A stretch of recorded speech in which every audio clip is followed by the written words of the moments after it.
बात बात पर आंख दिखाने वाला पाकिस्तान, ये तस्वीरें आज अच्छी तरह आंख खोलकर देख ली।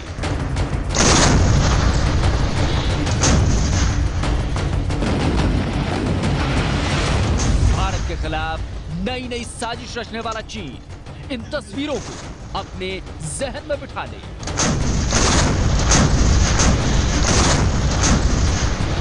भारत के दो दोस्त जिनकी मदद ने कई गुना बढ़ा दी है भारत की ताकत, जिसके आगे पाकिस्तान और चीन सरीखे रंग बदलते दुश्मनों की बज जाएगी घंटी।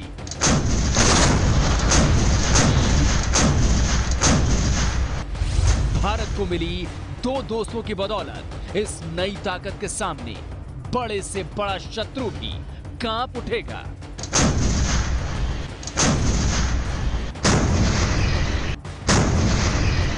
भारत की इस शक्ति के सामने हर दुश्मन सिहर उठेगा।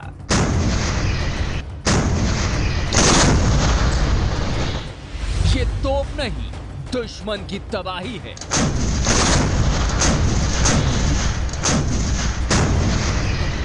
तोपों का ये डबल धमाका भारत को ऐसा कवच मिलने का ताजा सबूत है जिसे कोई भेद नहीं पाएगा।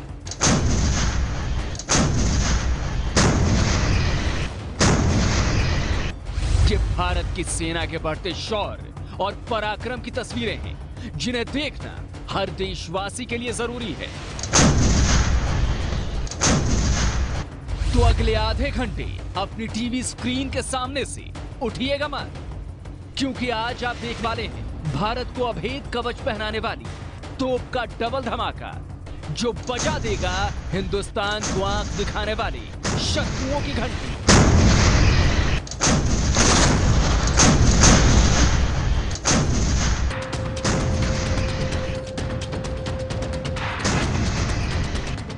भारत को अभेद कवच पहनाने वाली तोप का डबल धमाका। जी हां, यह तोप भारत की सेना में आज शामिल हो गई है। एक वो तोप है जो भारत को उसके दोस्त दक्षिण कोरिया से मिली है, और दूसरी तोप अमेरिका से सैन्य रिश्तों की बदौलत हमें मिली है। देश की रक्षा मंत्री निर्मला सीतारमण के हाथों इन तोपों को भारत की सेना में शामिल किया गया।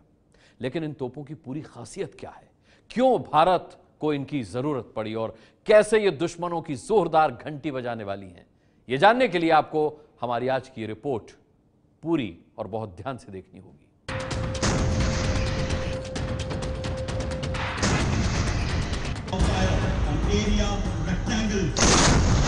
देश की राजधानी दिल्ली से करीब 1200 किलोमीटर दूर महाराष्ट्र के नासिक जिले का देवलाली, जहां भारतीय सेना का आर्टिलरी सेंटर है, यहीं से पूरी दुनिया ने देखी है वो तस्वीर जो न सिर्फ भारत के दुश्मनों को चेता रही है, हर भारतवासी को गर्व का एहसास भी करा रही है।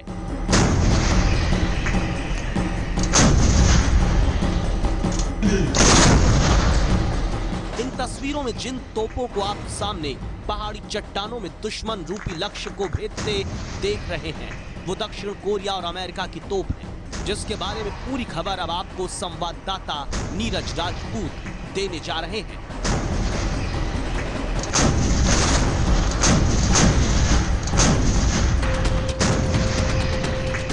भारत और दक्षिण कोरिया के सैन्य संबंधों में आज एक नया आयाम जुड़ गया है। रक्षा मंत्री निर्मला सीतारमण की मौजूदगी में कोरिया में बनी K9 वज्र तोपों को आज नासिक के करीब देवलाली में सैन्य परंपरा के तहत भारतीय सेना में शामिल किया गया। इसके साथ साथ अमेरिका में बनी M777 ultra light howitzer gun भी अब भारतीय सेना का हिस्सा बन गई हैं। देवलाली में जब दक्षिण कोरिया से मिली K9 वज्र और अमेरिका से मिली M777 लाइट होविट्जर तोप की ताकत का भारत के इन जांबाजों ने प्रदर्शन किया, तब देश की रक्षा मंत्री निर्मला सीतारमण के साथ army chief general Bipin Rawat और सेना के कई बड़े अधिकारी मौजूद रहे।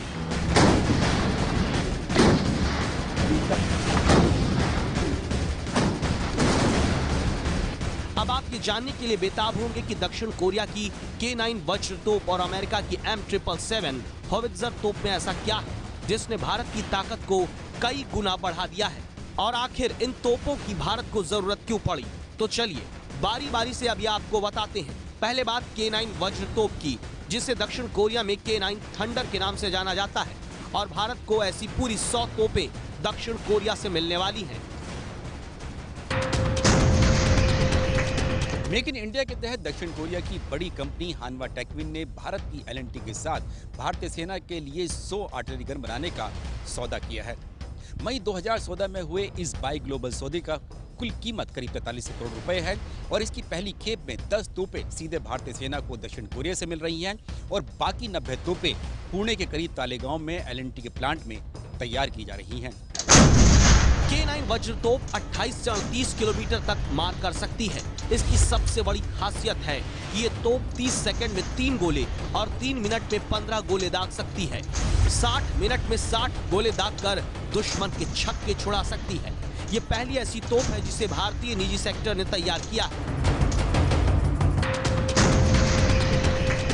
2004, 5, 6, 7 से ही लगातार नेगोशिएशन शुरू हुआ था, मगर फिर भी वो नेगोशिएशन तेजी नहीं पकड़ा। मैं गर्व से कहना चाह रही हूँ कि तुरंत प्रधानमंत्री जी इसमें उनके तरफ से डायरेक्शन दिए कि जल्दी ये सब प्रोक्योरमेंट शुरू करने के लिए नेगोशिएशंस आगे बढ़ी, नेगोशिएशन तेजी पकड़ी, फिर कंक्लूजन में आए और तुरंत उसका प्रोक्योरमेंट का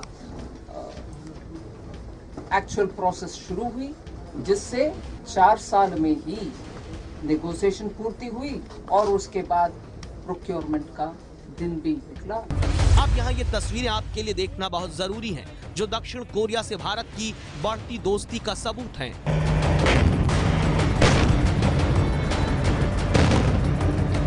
दक्षिण कोरिया की सेना की ताकत आप इन तस्वीरों में देख सकते हैं, जिसका प्रदर्शन अभ्यास के जरिए वहां के जवान कर रहे हैं। पिछले साल नवंबर महीने की ये तस्वीरें हैं। इन्हीं तस्वीरों से जुड़ी खास बात अब आप संवाददाता नीरज राजपूत से जानिए। साउथ कोरिया की सेना वर्ष 1999 से K9 तोपों का इस्तेमाल कर रही है। वहां पर इन्हें थंडर के नाम से जाना जाता है। करीब साल भर पहले जब दक्षिण कोरियाई सरकार के निमंत्रण पर एबीपी न्यूज की टीम सियोल के करीब एक मिलिट्री बेस पर पहुंची थी, तो वहां पर दक्षिण कोरियाई सेना ने हमें खास तौर से इन K9 तोपों का फायर पावर डेमोन्स्ट्रेशन दिखाया था। यहीं से एबीपी न्यूज ने देश को ये बड़ी खबर दी थी कि दक्षिण कोरिया से भारत को दुश्मन को तबाह करने वाला वज्र यानी K9 वज्र तोप मिलने वाली है। और अब सबसे अहम जानकारी वो ये कि भारतीय सेना के मुताबिक किसी टैंक की तरह दिखने वाली ये K9 वज्र तोप रेगिस्तानी इलाके के लिए तैयार की गई है। भारत की कुल 3,323 किलोमीटर लंबी सीमा, जो राजस्थान के थार रेगिस्तान से होकर भी गुजरती है, वहां K9 वज्र तोप बड़ा रोल निभाएगी, क्योंकि K9 वज्र तोप सीधे फायरिंग में 1 किलोमीटर दूरी पर बने दुश्मन के बंकर और टैंकों को भी तबाह करने में सक्षम है। K9 वज्र की तरह दुनिया में कम ही तोपें हैं जो सीधे फायरिंग करती हैं। अधिकतर तोपें ट्रेजेक्टरी में फायरिंग करती हैं। वज्र एक सेल्फ प्रोपोल्ड ट्रैक तोप है, यानी कि इसे एक जगह से दूसरी जगह ले जाने के लिए किसी ट्रक या ट्रैक्टर की जरूरत नहीं पड़ती है। दक्षिण कोरिया के साथ साथ K9 तोपों को यूएई, फिनलैंड और पोलैंड जैसे देश भी इस्तेमाल करते हैं और अब इस श्रेणी में भारत भी शामिल हो गया है। रक्षा मंत्रालय का दावा है कि इसी महीने यानी नवंबर तक 10 K9 वज्र तोप भारतीय सेना को मिल जाएंगी। बाकी 40 तोप अगले साल नवंबर तक और अगली 50 तोपों की खेप नवंबर 2020 तक भारतीय सेना को मिल जाएंगी। K9 वज्र तोप की कुल 5 रेजिमेंट भारतीय सेना में होंगी और पहली रेजिमेंट जुलाई 2019 तक तैयार हो जाएगी।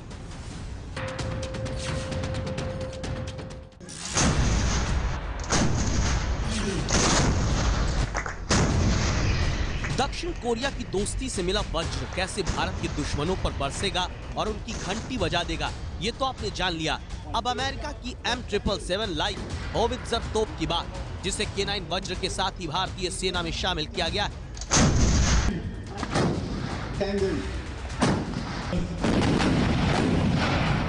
अमेरिकी M777 होवित्जर तोप की खासियत क्या है और किस मकसद से भारत ने इन्हें अमेरिका से लिया है, इसके बारे में भी संवाददाता नीरज राजपूत बड़ी जानकारी देते हैं। भारत ने कुल 145 M777 अल्ट्रा लाइट होवित्जर तोपें अमेरिका से खरीदी हैं। इस सौदे की कुल कीमत करीब 5,000 करोड़ रुपए है। बेहद हल्की इन तोपों को हेलीकॉप्टर या फिर ट्रांसपोर्ट एयरक्राफ्ट से उन पहाड़ी इलाकों तक भी ले जाया जा सकता है जहां पर सड़क से भी पहुंच पाना बेहद मुश्किल होता है। भारतीय सेना ने इन तोपों को अपनी नई माउंटेन स्ट्राइक कोर के लिए खरीदा है, जिसे खास तौर से चीन से होने वाले खतरों से निपटने के लिए खड़ा किया जा रहा है। भारतीय थल सेना M777 होवित्जर तोप की 7 रेजिमेंट बनाने जा रही है।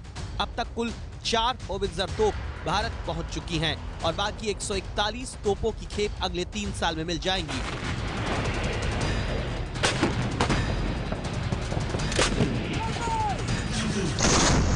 इन तोपों की मारक क्षमता 40 से 50 किलोमीटर है। 1 मिनट में 5 गोले दाग सकती हैं। 7 से 8 जवान मिलकर इस तोप को चलाते हैं।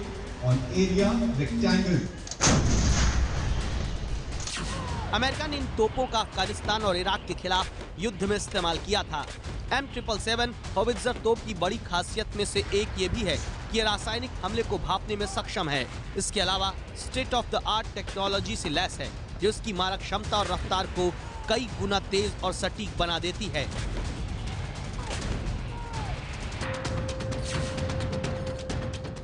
M777 होवित्जर कितनी कमाल की हैं और किस तरह से दुश्मन की घंटी बजा सकती हैं, ये आप 2 बार घंटी बजाओ शो में देख चुके हैं। राजस्थान के जैसलमेर से होवित्जर तोपों की ताकत आपने देखी थी, जब भारतीय सेना ने अमेरिकी सेना और इसे बनाने वाली कंपनी BAE के साथ सफल परीक्षण किया था। M777 होवित्जर तोपों को अमेरिका के साथ साथ कनाडा और ऑस्ट्रेलिया की सेना भी इस्तेमाल करती है। दरअसल भारतीय सेना के आर्टिलरी प्लान 2017 के तहत भारतीय सेना को कम से कम 3500 तोपों की जरूरत है। फिलहाल वज्र तोप और M777 के साथ साथ ऑर्डिनेंस फैक्ट्री बोर्ड और DRDO भी भारतीय सेना के लिए तोपों का निर्माण कर रहे हैं। जानकारों का कहना है कि ये वो तोप है जिसका भारतीय सेना को बेसब्री से इंतजार था। दरअसल बोफोर्स अब भी भारतीय सेना की प्रमुख तोप है, लेकिन वक्त के साथ चुनौतियां मुश्किल होती जा रही हैं। ऐसे में भारत को M777A जैसी तोप की सख्त जरूरत थी। M777A तोप में ऐसी तमाम आधुनिक बातें हैं जो इसे बोफोर्स से आगे ले जाती हैं। वजन से लेकर तकनीक तक में ये बोफोर्स पर भारी पड़ती है। 80 के दशक में बोफोर्स सौदे में हुए विवाद के बाद से ही भारतीय सेना को कोई नई होवित्जर गन नहीं मिल पाई थी, लेकिन करगिल युद्ध में बोफोर्स तोपों की अहम भूमिका को देखते हुए भारतीय सेना ने अपने तोप खाने का एक आधुनिकीकरण प्लान तैयार किया, जिसके तहत वर्ष 2027 तक 2800 तोपें भारतीय सेना में शामिल करने का लक्ष्य रखा गया है। M777 होवित्जर तोप की बड़ी खासियत ये भी है कि 50 डिग्री से लेकर -2 डिग्री सेल्सियस तापमान में काम कर सकती है। इसमें इस्तेमाल होने वाला गोला 45 किलो का होता है, जिसमें 10 किलो बारूद और 35 किलो लोहा होता है। टाइटेनियम और एल्युमिनियम की मिश्रित धातु से इसे बनाया जाता है, जिससे इसका वजन काफी हल्का हो जाता है। मतलब दक्षिण कोरिया की K9 वज्र तोप और अमेरिका की M777 होवित्जर तोप दोनों ही हर मायनों में खास हैं, जिसकी बदौलत भारत उसे आंख दिखाने वाले हर दुश्मन की घंटी बजा सकता है। इन दोनों तोपों के साथ साथ देवलाली स्थित आर्टिलरी सेंटर में रक्षा मंत्री की मौजूदगी में भारतीय सेना की पुरानी तोपों के लिए कंपोजिट गन ट्रैक्टर को भी आज सेना में शामिल किया गया। इन ट्रैक्टर्स का इस्तेमाल तोपों के मूवमेंट के लिए, यानी कि एक जगह से दूसरी जगह ले जाने के लिए इस्तेमाल किया जाता है। इसके अलावा रक्षा मंत्रालय ने आर्टिलरी गन यानी तोपखाने के आधुनिकीकरण प्रक्रिया को तेज करते हुए 814 ट्रक माउंटेड आर्टिलरी गन के लिए रिक्वेस्ट ऑफ इंफॉर्मेशन यानी RFI जारी किया था। ये तोपें बाय ग्लोबल के तहत सेना के लिए खरीदी जानी थी, यानी भारतीय कंपनियां किसी विदेशी कंपनी के साथ मिलकर ये तोपें सेना को मुहैया करा सकती है। थल सेना का आधुनिकीकरण की कार्रवाई शुरू की गई है। आप अगले साल देखेंगे कि एक और गन सिस्टम इंट्रोड्यूस होगा और उसके साथ साथ 2 और गन सिस्टम जो इंडिजिनस मैन्युफैक्चर हो रहे हैं उस पर भी बहुत तेजी से कार्रवाई चल रही है। धनुष गन सिस्टम अगले साल तक इंट्रोड्यूस हो जाएगा और उसके साथ DR टैग्स जो DRDO इंडस्ट्री के साथ जो गन बना रही है, 2 अन्य गन, वो भी अगले साल से इंडक्शन शुरू हो जाएंगे। और यही कोशिश अब हकीकत में बदल रही है, जो इन तस्वीरों के रूप में आपके सामने है। भारत की ताकत बढ़ाने वाला वज्र दक्षिण कोरिया से मिल गया है, तो अमेरिका से M777 होवित्जर तोप भी भारत की शक्ति बन गई है। 15,000 करोड़ की ज्यादा से कीमत की 155 mm कैलिबर की ऐसी अलग अलग तरह की कई तोपें भारतीय सेना का हिस्सा बनेंगी, जिसके बाद दुश्मन भारत को आंख दिखाने से भी कतराएगा।